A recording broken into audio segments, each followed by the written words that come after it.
अस्सलाम वालेकुम, बिस्मिल्लाहिर्रहमानिर्रहीम। कुकिंग एक्सपर्ट एच के किचन में मैं आप लोगों के साथ शेयर करने जा रही हूँ होममेड चपली कबाब का मसाला। इसके लिए जो हमें इंग्रेडिएंट चाहिए, 1 टेबलस्पून हमने लिया अनार कुटा हुआ, अजवाइन लिया 2 चुटकी, काली मिर्च कुटी हुई हमने लिया 1 टेबलस्पून, पिसा हुआ गरम मसाला लिया हमने half teaspoon, red chilli powder लिया हमने हाफ़ टी स्पून, सोल्ट लिया हमने हस्ब ज़रूरत, कुटी हुई लाल मिर्च लिया 1 टेबलस्पून, हल्दी पाउडर लिया हाफ़ टी स्पून, कुटा हुआ हमने धनिया लिया है 1 टेबलस्पून, ज़ीरा पाउडर लिया हाफ़ टी स्पून, धनिया पाउडर लिया हमने half teaspoon.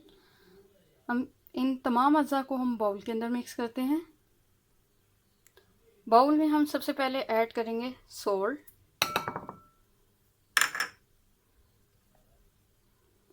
Red chilli powder, chilli flakes, हल्दी पाउडर,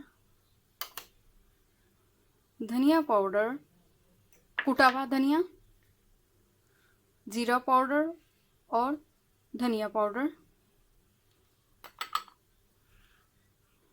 गरम मसाला पाउडर,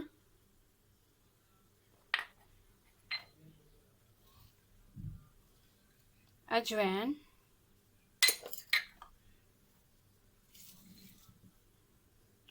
कुटी हुई काली मिर्च, मोटा मोटा इसको कूट लिया था, अनारदाना। अब हम इन तमाम अज़्ज़ा को हम अच्छे से चम्मच की मदद से मिक्स करेंगे। तमाम अज़्ज़ा को हम अच्छे से मिक्स कर लेंगे।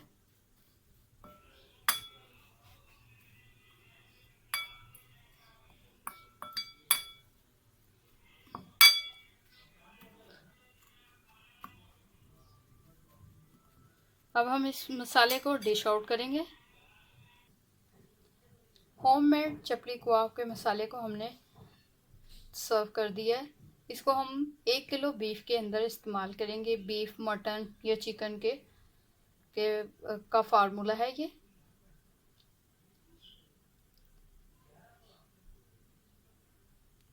उम्मीद करती हूँ आपको मेरे होममेड चपली कबाब की रेसिपी पसंद आती है, तो मेरे चैनल कुकिंग एक्सपर्ट एच के किचन को लाइक, शेयर एंड सब्सक्राइब करना मत भूलिएगा। अल्लाह हाफिज़। ऐसी मज़ीद होममेड मसाले की रेसिपियों को देखने के लिए मेरे चैनल को सब्सक्राइब एंड कमेंट करना मत भूलिएगा। अल्लाह हाफिज़।